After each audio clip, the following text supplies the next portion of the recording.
watching खबर face to face.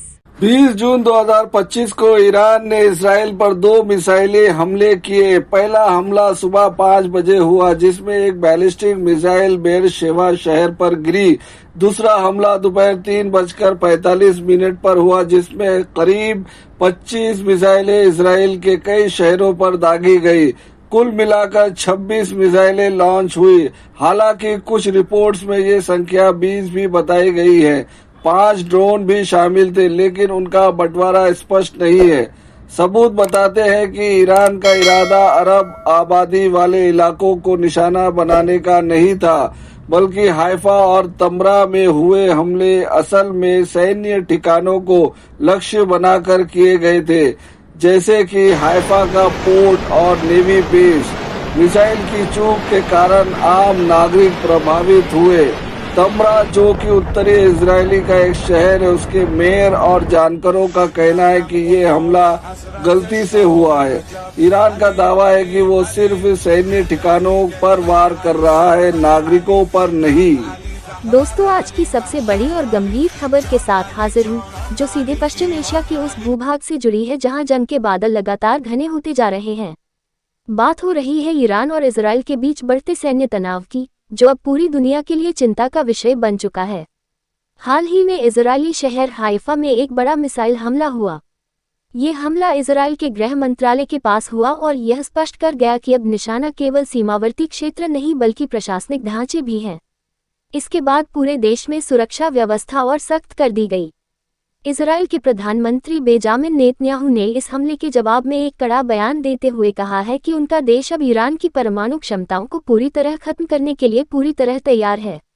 उन्होंने ये भी साफ कर दिया है कि उन्हें किसी ग्लोबल मंजूरी की जरूरत नहीं है और अगर जरूरत पड़ी तो अकेले भी यह कार्रवाई करेंगे। हालांकि अमेरिका की ओर से उन्हें रणनीतिक सहयोग प्राप्त हो रहा है। दूसरी ओर ईरान ने भी अपनी तैयारियों को तेज कर दिया है। हाल ही में इजरायली एयर स्ट्राइक में अपने वरिष्ठ खुफिया अधिकारियों को खोने के बाद ईरान की रेवोल्यूशनरी गार्ड्स ने ब्रिगेडियर जनरल मजीद खादमी को नया खुफिया प्रमुख नियुक्त किया है। ये कदम साफ इशारा करता है कि ईरान भी मुकाबले में पीछे नहीं रहने वाला। इसी बीच एक और बड़ी घटना सामने आई जब इजरायली सेना ने दावा किया कि उसने डेड सी क्षेत्र में ईरान का एक ड्रोन मार गिराया है। ड्रोन घुसपैठ की आशंका के बाद पूरे इलाके में सायरन बजाए गए और सेना तुरंत हरकत में आ गई। अब ये तनाव केवल ईरान और इजराइल तक सीमित नहीं रहा। अमेरिका खुले तौर पर इजराइल के साथ खड़ा दिख रहा है, वहीं चीन और रूस ने ईरान के समर्थन में सीधे सीधे बयान दिए हैं। चीन की सत्ताधारी पार्टी के एक वरिष्ठ नेता ने अमेरिका को चेतावनी दी है कि अगर उसने युद्ध में इजराइल का साथ दिया तो चीन भी चुप नहीं बैठेगा और ईरान के पक्ष में कदम उठाएगा।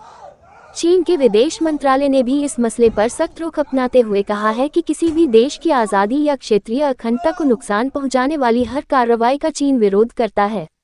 चीन के राष्ट्रपति शी जिनपिंग ने भी इजरायली कार्रवाइयों पर गहरी चिंता व्यक्त की है और अमेरिका से संयम बरतने की अपील की है।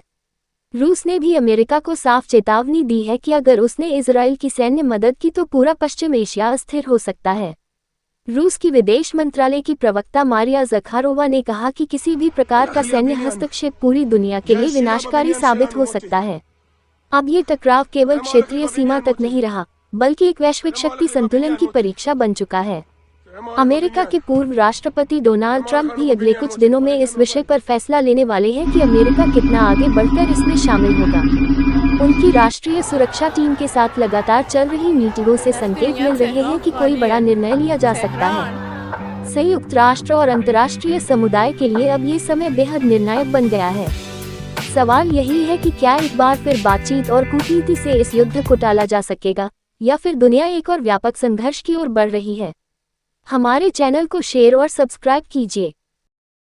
अगर इसराइल के खिलाफ, सह्यूनिज्म के खिलाफ, आज के खैबर के खिलाफ अगर किसी में क़याम की जुर्अत है, सोच है और कोई जमीयत उठ सकती है या कोई रहबर उठ सकता है तो वो फकत आले हैदर से हो सकता है। आले हैदर से।